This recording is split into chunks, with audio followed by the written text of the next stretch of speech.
Igreja, para quê? Você precisa saber. A gente quer saber, sim.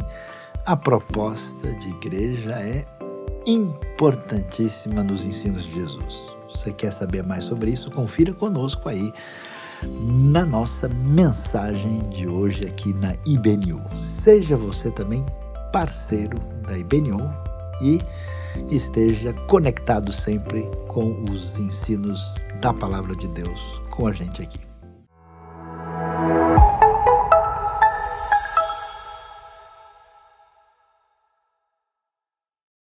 Agora nós vamos prosseguir na nossa celebração, neste momento de atenção dado à Palavra de Deus, aprender um pouco mais, de modo que isso ajude, abençoe a nossa vida. E hoje nós vamos refletir sobre um tema que parece ser muito fácil, mas muita gente, na verdade, anda confusa ao pensar sobre esse assunto. Igreja, para quê? A gente quer saber. É interessante que, se nós olharmos para as estatísticas mundiais, nós vamos descobrir aí que mais ou menos 2,5 bilhões de pessoas no mundo se consideram, de alguma maneira, cristãos. Apesar de que grande parte dessa população dos diversos ramos da cristandade são, na verdade, cristãos por cultura ou cristãos nominais. Um número menor de pessoas, digamos assim, é cristão por convicção. E até mesmo podemos dizer que uma minoria, de fato, presta atenção, por exemplo, ao estudo da Bíblia, que é a grande referência de toda a cristandade. Bom, se não está fácil entender muita coisa a respeito da própria cristandade, né? A pergunta é, o que é uma igreja? Para que as pessoas pertencem ou por que elas vão ou fazem parte de uma igreja?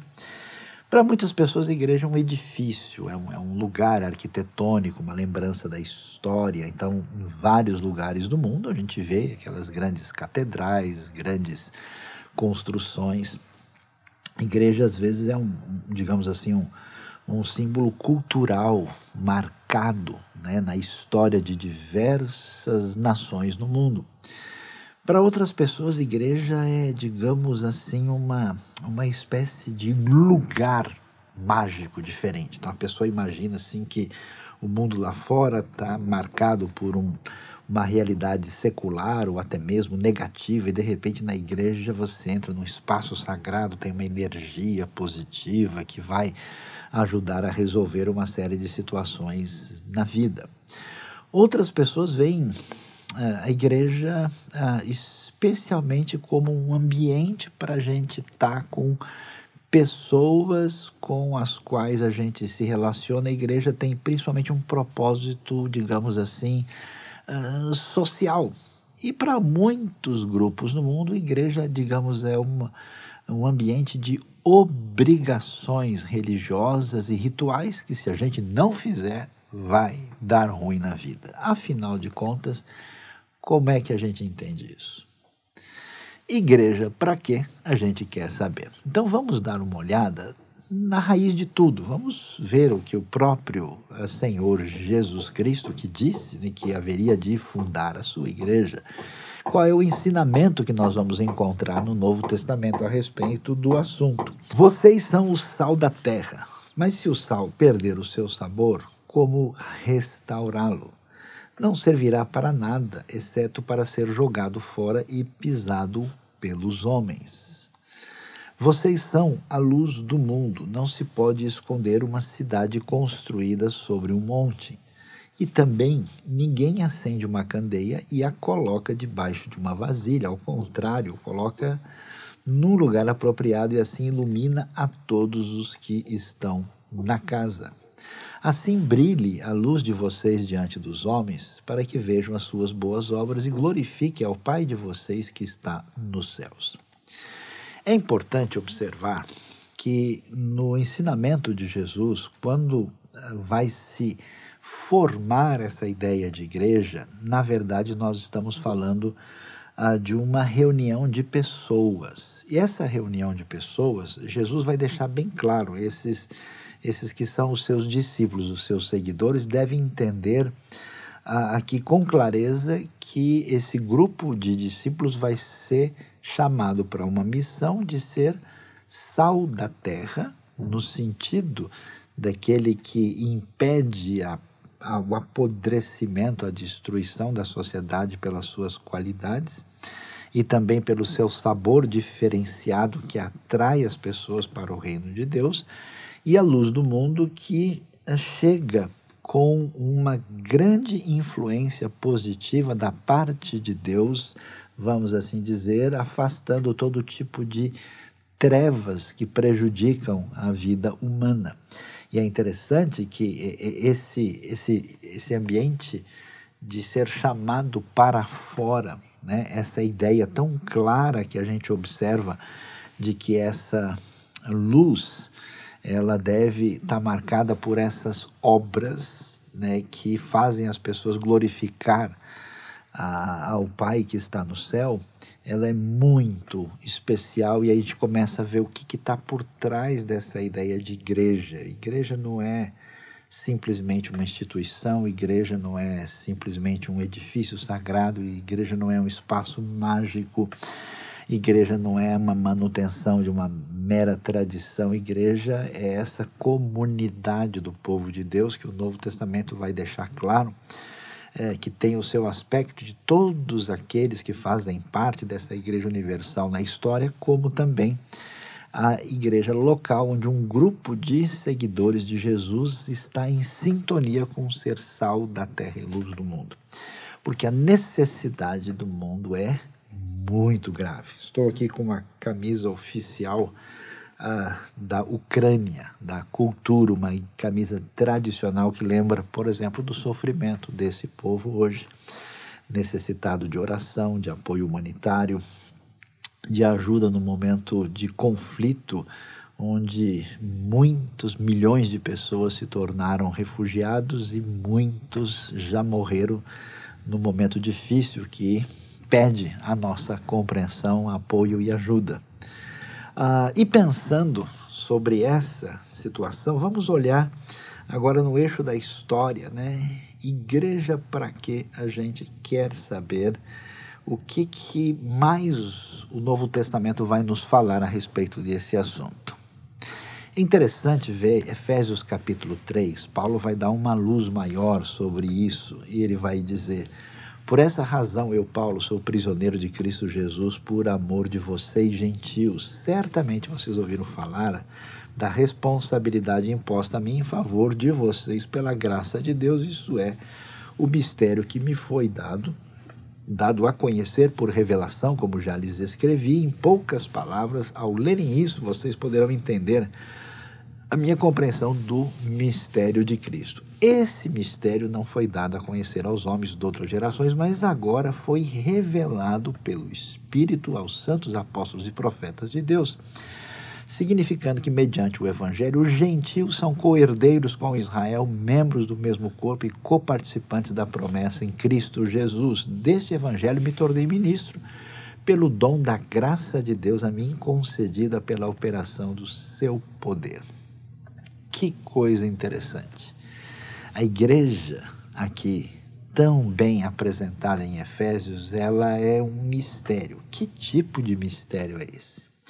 Esse mistério é o seguinte, que quando você lê tudo que existe do Antigo Testamento antes de Jesus, não fala com bastante nitidez e clareza sobre a igreja. Então, o que Paulo diz? Agora que o reino de Deus chegou e que a mensagem do Messias Jesus está sendo espalhada, veja, surge uma comunidade agregadora que vai envolver o povo que conheceu a Deus primeiro e que tinha uma missão especial de fazer esse Deus conhecido entre todos os povos, que é exatamente a história de Israel, do povo judeu, e que agora judeus e não judeus, judeus e gentios, estão juntos nessa comunidade da fé que aparece aí no primeiro século e está crescendo, e da qual Efésios capítulo 3 nos fala. Então, esse mistério, que é o mistério no Antigo Testamento, Deus não é um Deus só dos judeus, ou só dos gregos, ou só dos romanos, ou só dos brasileiros. Não, ele é o Deus de todos. Judeus e gentios são coerdeiros na Igreja de Cristo, eles fazem parte dessa comunidade do povo de Deus. Então, veja que a igreja não só são, a gente descobre que são pessoas ligadas a essa missão de ser sal e luz, e que essa igreja não tem uma bandeira particular, ela está ligada a todos os povos, envolvendo os primeiros, de onde surge a revelação, os judeus e todos os povos da terra. Quando a gente descobre isso, a gente vai ver que se a gente é admirador e seguidor de Jesus, e de fato está ligado ao que a palavra divina fez na nossa vida, a gente certamente quer fazer parte desse time, a gente quer fazer parte dessa comunidade, muito mais do que seguir tradição, muito mais do que simplesmente pertencer a uma cultura, muito mais do que estar num espaço mágico para ganhar alguma coisa. É uma pegada diferente. Por isso a gente vai dizer que uma igreja, para ser igreja, para que igreja? Igreja para quê? Ela precisa ser uma igreja bíblica e que seja relevante, já que ela está em missão, e a gente precisa então prestar atenção à sua doutrina, à sua vida e à sua missão. Veja como isso é muito nítido quando a gente estuda os primeiros escritos dos apóstolos de Jesus. O que a gente vai encontrar? A igreja ligada com a missão. Olha só, em 1 Tessalonicenses 1,6, Paulo diz assim: de fato, vocês se tornaram nossos imitadores e do Senhor, pois apesar de muito sofrimento, receberam a palavra com alegria que vem do Espírito Santo. Imagina só a igreja sofrendo, mas a palavra está chegando, a instrumentalidade de Paulo, os tessalonicenses foram abençoados. Um pouquinho mais adiante, quisemos visitá-los. Eu mesmo, Paulo, quis, e não apenas uma vez, mas duas. Satanás, porém, nos impediu. Veja a missão, veja a necessidade, veja a luta, inclusive espiritual. Quando estávamos com vocês, já dizíamos que seríamos perseguidos, o que realmente aconteceu, como vocês sabem. Então, olha só que coisa interessante. Apesar das lutas físicas, né, impostas pelo Império Romano, apesar das lutas espirituais, a igreja, essa comunidade que não tinha templo, essa comunidade que não tinha força política, essa comunidade que não tinha nem recurso, ela caminhava espontaneamente sob a orientação da palavra divina e pelo poder do Espírito Santo. E é tão impressionante a gente ver isso, que a gente vai ver que essa missão vai chegar aos lugares mais inimagináveis, como, por exemplo, na capital da cultura mais extraordinária do mundo antigo, que é Atenas, quando Paulo vai visitar o famoso Areópago. E o que acontece lá? Atos 17 conta pra gente. Então o levaram a uma reunião do Areópago, onde lhe perguntaram: podemos saber que novo ensino é esse que você está anunciando? Você nos está nos apresentando algumas ideias estranhas e queremos saber o que elas significam. Todos os atenienses e estrangeiros que ali viviam não se preocupavam com outra coisa senão falar ou ouvir as últimas novidades. Então Paulo levantou-se na reunião do Areópago e disse: atenienses, vejo que em todos os aspectos vocês são muito religiosos, pois andando pela cidade observei cuidadosamente seus objetos de culto e encontrei até um altar com esta inscrição: ao Deus desconhecido, ora o que vocês adoram, apesar de não conhecer, eu lhes anuncio. É impressionante a sensibilidade de Paulo. A prioridade da missão vai mostrar que essa comunidade do povo de Deus, do sal e da luz, que vai fazer diferença, que existe para servir e transmitir a mensagem de Deus, ela não só é de judeus e gentios, mas ela vai no ambiente mais diferente possível, na alta mentalidade de reflexão do mundo grego, e vai anunciar de maneira sensível e contextual o evangelho lá na famosa Atenas dos intelectuais da Grécia Antiga. Que coisa impressionante, que força, que impacto dessa comunidade missionária. Agora, a gente está falando, tá bonito, né? Oh, que legal, igreja para quê? Para a gente a Deus obedecer, para a gente poder crescer, para a gente poder a festa fazer acontecer. Pois é, mas às vezes a coisa complica. Tantas vezes uma coisa sai do seu plano original, tantas vezes uma organização, vamos dizer, adquire doenças que prejudicam a sua caminhada. E a pergunta é, como é que a gente faz quando a igreja se afasta da fé bíblica? Perde o caminho. E aqui você vai ver uma lista de coisas que mostram que alguma situação aqui não está legal. Algumas igrejas se atrapalham quando elas desequilibram esse caminho colocado pelo Novo Testamento. O que pode acontecer? Elas podem sofrer de legalismo, excesso de preocupação com coisas menores de maneira indevida. Ela pode sofrer como sofreu de gnosticismo, que é um abandono das coisas concretas em busca de uma espécie de iluminação diferenciada que cria, inclusive, um mundo de diferentes, né, que acabam discriminando uns aos outros. Ela pode sofrer de mundanismo, que é uma maneira inadequada de interpretar a liberdade em Cristo, quando a pessoa não tem mais referência, não tem mais diretriz para a vida e vai fazendo tudo que dá na cabeça e depois percebe que esse negócio não vai dar certo. Ela pode sofrer de ritualismo, no sentido em que a gente deixa de ter vida, deixa de ter, né, a real relação com Deus e com o próximo e troca isso, né, por uma série de rituais que a gente repete e acaba se tornando uma coisa sem significado. É como uma reza que a pessoa repete e não está nem entendendo o que está dizendo. Ela pode se perder por um liberalismo, no sentido não só de práticas, mas de ideias, quando a pessoa não entende a Bíblia e ele entra por um caminho filosófico, outro, e ele bagunça tudo, porque ele tem um outro óculos para enxergar o texto.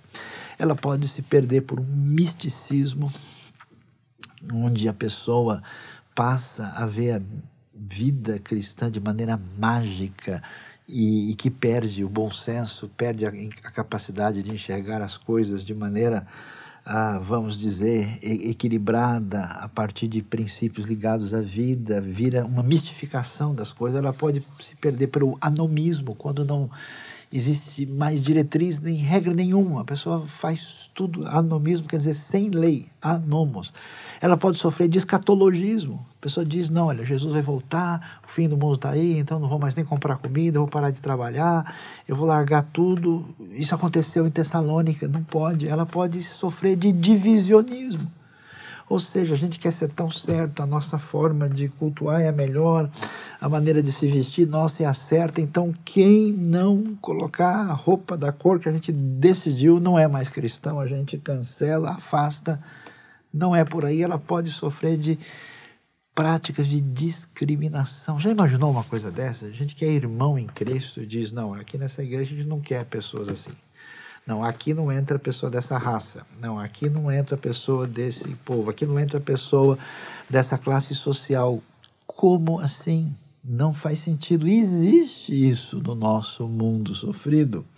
E até mesmo determinadas comunidades que, no afã de fazer alguma coisa, praticam, inclusive, encontros e cultos irracionais. Havia uma comunidade, por exemplo, uns anos atrás, que eles enchiam, né, o seu ambiente de adoração de cobras. E as cobras passavam pelas pessoas e mordiam todo mundo, dizendo que aquele que é cristão pega na serpente e não vai ter problema nenhum. Imagine só que coisa estranha e diferente quando a gente entende o que tem a ver com a missão. Por que é tão importante a gente saber disso? Porque se a gente não estudar, não aprender, não ler a Bíblia com cuidado e atenção, com o coração aberto, com humildade, a gente pode ser levado a uma compreensão inadequada da realidade. A gente pode se perder. Eu já vi até gente uma vez dizendo que para resolver o problema da vida, a gente precisa usar a pimenta ungida. E se você botar a pimenta ungida no seu prato, aí a sua vida vai estar resolvida. Imagine só se Jesus e os apóstolos estivessem pensando a respeito desse assunto. Não é o caso. Então, o que a gente tem como desafio de ser igreja? Onde é que estão os problemas? Nós temos a base desses ensinamentos incorretos é a visão dualista. Por exemplo, quando as pessoas têm o desprezo do mundo, ou seja, da realidade, da vida prática. Eles são cristãos afastados da realidade que quem olha fala, nossa, esse pessoal é meio esquisito. E é mesmo. O individualismo, quando a pessoa só quer pensar na sua espiritualidade, só quer pensar no seu bem-estar, na sua oração, no seu devocional, mas ele tem um desprezo da sua relação social, do bem-estar social que ele pode produzir. Ele não é sal e luz, ele é vamos dizer, o potinho de tempero fechado. Não sai nada, né? Ele é a lâmpada, assim, a lanterna de cabeça para baixo, né? Onde a luz não sai. Nós temos um problema quando a religião vira negócio, vira comércio. Jesus deixou claro isso. Os apóstolos, o Novo Testamento fala que um dia vão fazer comércio de vocês. É a religião de mercado, quando as pessoas estão mais ligadas a mamon do que ao ensino de Jesus.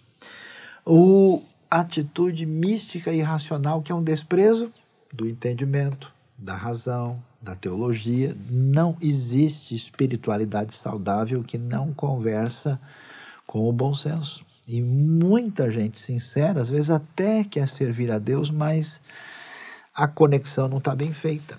O desprezo da unidade do povo de Deus, que dá origem a essa atitude excessivamente denominacionalista, onde cada grupo diz, olha, o meu grupo é o melhor, nós é que somos os mais corretos, a gente é que faz as coisas direito, a gente, né? Isso não leva ao caminho neotestamentário. O desprezo da arte, da criação, onde tudo é feito de maneira muito formal e tradicionalista. A pessoa repete um negócio durante séculos sem nem imaginar que é tão bom cantar ao Senhor um cântico novo. O desprezo da moral, quando existe uma crise ética. Olha, o importante é você ter Jesus no coração, o importante é você ter uma alegria muito grande. Quando você chega no momento lá, você canta, levanta os braços. Agora, se você faz negócio errado, se você engana os outros, se você tem uma vida promíscua, se você comete uma série de desonestidades, né? Quanta gente religiosa tem a vida muito complicada e questionável. E a alienação, quando a pessoa vive uma religiosidade que parece que ela não enxerga mais a realidade, ela vive uma espécie de ruptura com o mundo, achando que isso... Olha como é diferente ser sal e luz, em vez de simplesmente a gente, né, nem querer saber de nada só para não pensar sobre a realidade. E muitas vezes, como nós temos vários grupos cristãos no mundo todo, existe às vezes um desprezo da cultura. É comum, por exemplo, na realidade brasileira, o sujeito achar que ele vai ser um bom cristão se ele for mais parecido talvez com um alemão, ou com um suíço, ou com um inglês, ou com um americano, ou com qualquer outra referência, porque isso parece mais exato e mais sério. Na verdade, todos os povos têm pontos positivos e negativos, e a gente, em cada lugar do mundo, precisa transmitir a vida e os ensinos de Jesus no contexto cultural que faça sentido. Jesus fala todas as línguas de todos os povos e todas as suas culturas têm pertinência de mostrar a fé nesse contexto, que é extremamente muito importante, e a gente não pode se esquecer disso. Nessa proposta de ser uma boa igreja, igreja para quê? Saber qual é o caminho que a gente deve seguir, é necessário, digamos assim, retomar o caminho. O que é importante, o que deve ser destacado aí? Vamos lá. ênfase no estudo da Bíblia, um estudo sério da Bíblia. Porque se nós não pesquisarmos, não olharmos direitinho a nossa base, a gente vai seguir uma outra coisa que certamente vai ser outra realidade que não tem a ver com os ensinos dos profetas de Jesus e dos apóstolos. A gente precisa desenvolver uma espiritualidade que seja completa. Na verdade, não é uma coisa contra a outra. Não é porque alguém ora, tem uma devoção e canta que essa pessoa não está preocupada com ética ou não está preocupado com o sofrimento das pessoas que estão numa situação de vulnerabilidade. Então, a espiritualidade tem que ter o elemento devocional, ético e social. Tudo isso faz parte, não é uma coisa em oposição à outra. É necessário fazer teologia, estudar, mas não simplesmente repetindo elementos da história ou da nossa tradição, mas a partir da própria Bíblia. Por isso que é tão importante um estudo bíblico diretamente da fonte. É necessário ser uma igreja sensível à cultura. A gente precisa falar as coisas que dizem respeito às perguntas e necessidades que aqueles que estão à nossa volta estão fazendo. É necessário ter uma vida de espiritualidade. Aí é aconselhável a pessoa valorizar a oração como Jesus ensinou. Em alguns casos, a prática do jejum também é valiosa. Retiros, encontros da comunidade, leitura para ver crescimento pessoal, tudo isso é muito valioso. E a gente precisa, digamos assim, desviar-se dos caminhos indevidos.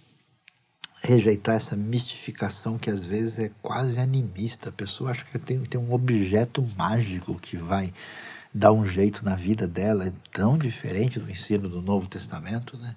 Fugir de brigas desnecessárias. Já reparou como tem tantos ambientes religiosos onde as pessoas estão discutindo de uma maneira muito dura e insensível por causa de coisas muito pequenas? São conflitos e polarizações inúteis. Não vale a pena, né? O próprio apóstolo Paulo diz que tinha um pessoal brigando por causa de genealogia. Ele diz, olha, não entre nesse negócio, né? Focar na missão da igreja e no reino de Deus. Porque se a gente se distrair para focalizar em outras questões, a gente perde o foco, a missão que exatamente tem a ver com o reino de Deus, com ser sal, com ser luz. Entender que o que é o Evangelho? O Evangelho é o grande presente de Deus. É a manifestação da graça, do amor de Deus. Essa linda história de amor de Deus vindo atrás do ser humano para resgatá-lo é a essência da fé. Quando a gente quer construir a base do Evangelho em outra coisa, esse negócio não se sustenta. Vira um negócio diferente da mensagem essencial. Então, é a base da Escritura, é exatamente Deus vindo em direção do homem para salvá-lo. E, claro, fugir desse contexto de hoje, que é um contexto de muito comodismo, às vezes, né, dessa sociedade consumista como a nossa, e de um mundanismo onde as pessoas nunca priorizam a sua relação com Deus e com o próximo no sentido de viver em função da missão. Esse é um desafio. Não vale só o que você acredita ou o que você sente, mas vale o quê? As nossas boas obras que são feitas em favor do povo que não conhece a Deus, para que eles vejam isso e glorifiquem o Pai que está no céu.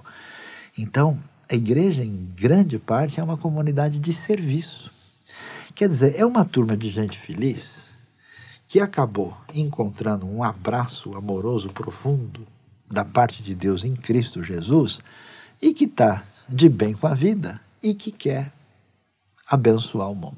É um pessoal encantado com a graça de Deus que nesse momento agora resolve colocar a sua vida a serviço do próximo e a celebrá-la diante daquilo que Deus é e do que Deus faz. Então, na verdade, a história é muito bonita. Agora, veja bem, eu já mencionei isso e eu quero enfatizar mais uma vez, que tipo de proposta, igreja para quê? Porque é verdade, eu conheço gente que fala assim, olha, eu não quero, eu amo a Jesus, eu leio a Bíblia, eu até aprendo, mas eu não quero saber de igreja. beleza, eu entendo.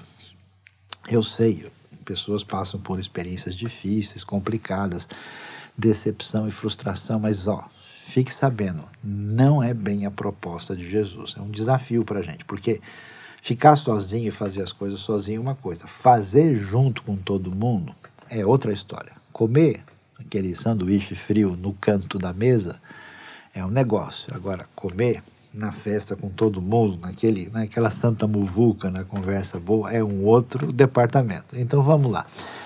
As igrejas às vezes podem seguir um caminho que não é um caminho ideal, e vamos raciocinar junto aqui para a gente entender quais são os possíveis caminhos que uma igreja pode tomar e que não é tão bom assim. O primeiro modelo a gente chama de igreja hospital. Que igreja é essa? Ela segue uma tradição denominacional, pode ser batista, presbiteriana, metodista, pentecostal. Se imagina que o pastor é apenas uma espécie de capelão, que os membros são pacientes, necessitados, e o pastor está lá para consolar essas pessoas, e o máximo que a gente acha é que ele deve visitar quem precisa de ajuda. É uma igreja muito limitada. Mas já criaram o que a gente chama de igreja empresa, diferente da proposta do Novo Testamento. Aí ela olha para a sociedade como um grupo de pessoas consumistas, o líder é principalmente um CEO, né? Uma espécie de pessoa do mercado, podemos assim dizer.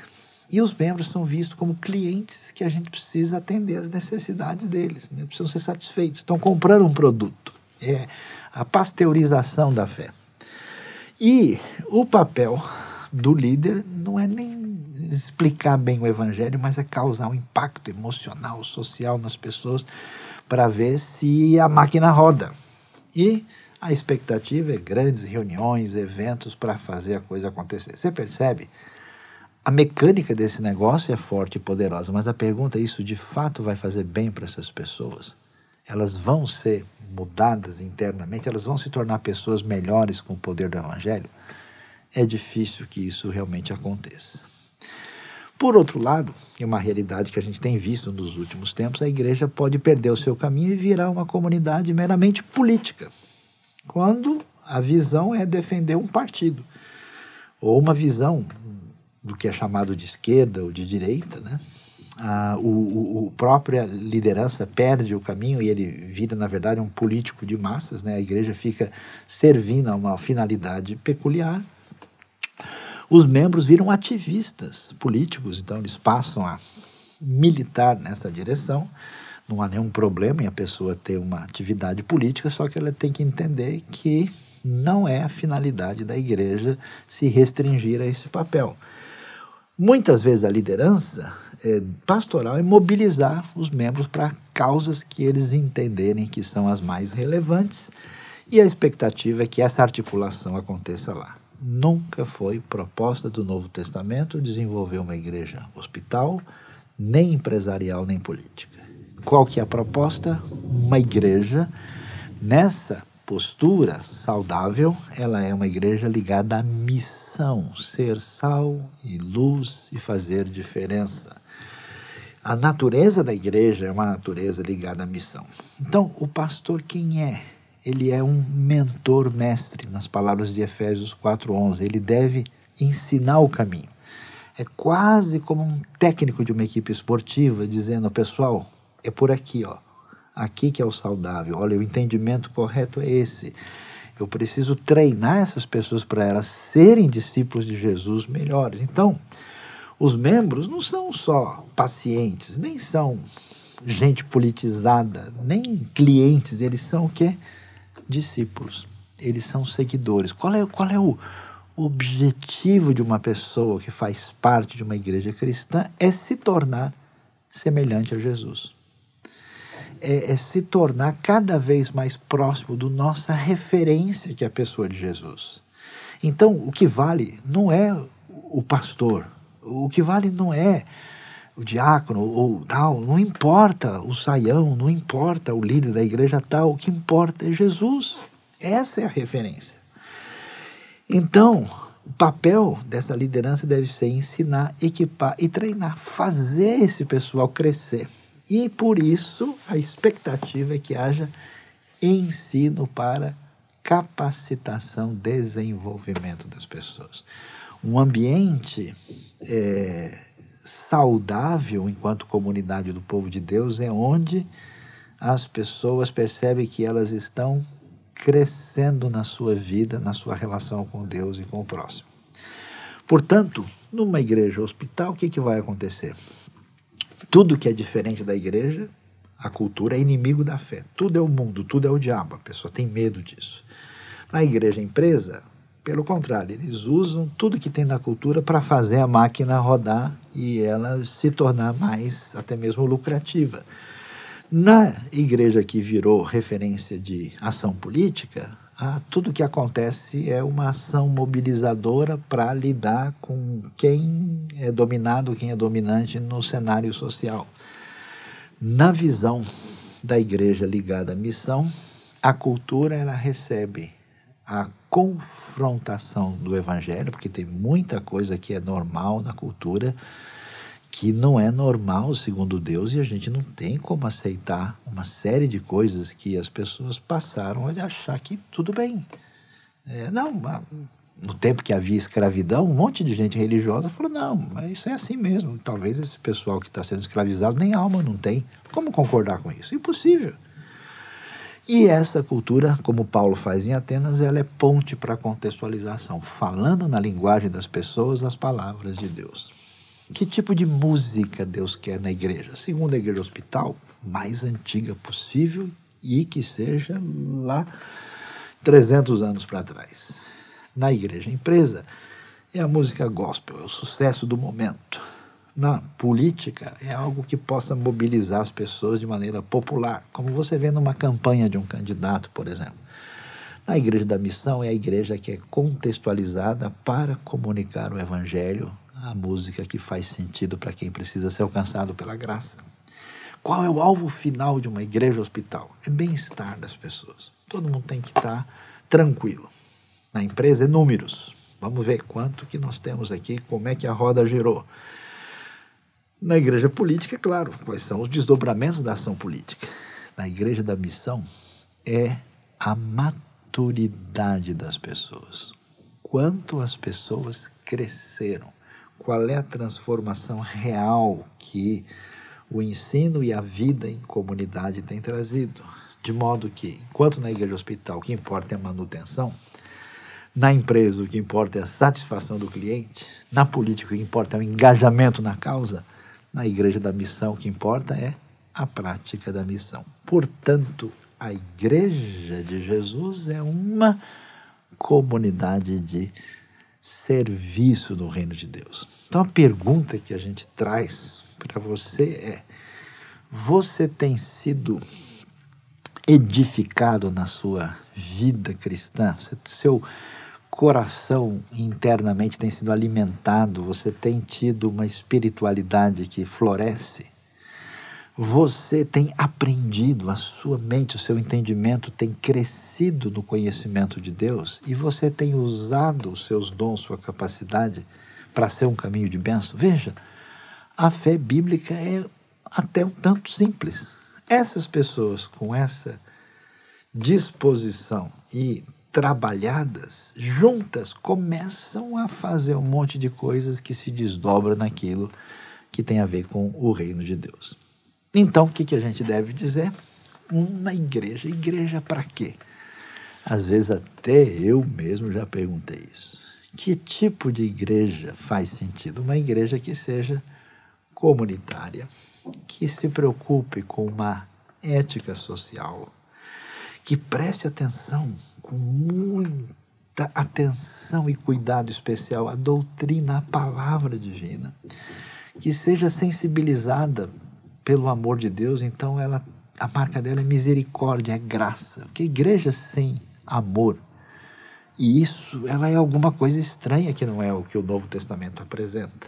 A igreja que é feliz, que tem a alegria da fé, que é celebrativa. A igreja onde nós vemos criatividade, onde a espiritualidade, se manifesta nessa espiritualidade criativa, e que é inserida na cultura e é transformadora.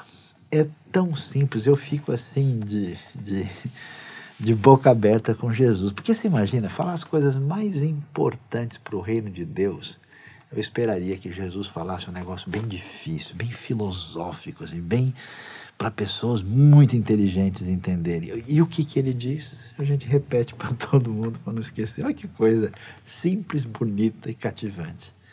Vocês são o sal da terra. Simples, se o sal perder o sabor, não serve para nada. Não dá nem para restaurar. Ele é pisado, jogado fora e pisado pelos homens. Vocês são a luz do mundo. Você percebeu? A gente, como dizia corretamente Dietrich Bonhoeffer, igreja só é igreja para o mundo. Não é para a gente simplesmente estar legal aqui, só comendo um churrasco, um olhando para o outro.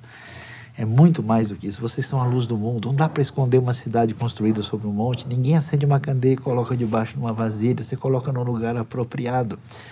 E o que Deus quer? Da sua vida, da minha vida, da gente que conhece, que recebeu essa graça de Deus espetacular em Cristo Jesus, que assim brilhe a luz de vocês diante dos homens, para que eles vejam tudo de bom que Deus faz na nossa vida, através das boas obras que surgem do povo de Deus, e aí eles façam a festa, eles se exultem de alegria, ou seja, eles glorifiquem ao Pai de vocês que está nos céus. Eu sei que é difícil, é muita luta e muita decepção e muita confusão, mas que Deus abençoe a nossa vida, abençoe o nosso coração, e que a gente sabe que ideia de igreja não é minha, não é sua, não é de ninguém. É a ideia do grande mistério que foi trazido pela própria palavra de Deus, pelo próprio Senhor Jesus. E Deus deseja que você esteja dentro, que você faça festa e especialmente que a sua vida seja esse canal de bênção, sal da terra e luz do mundo. E que Deus nos abençoe.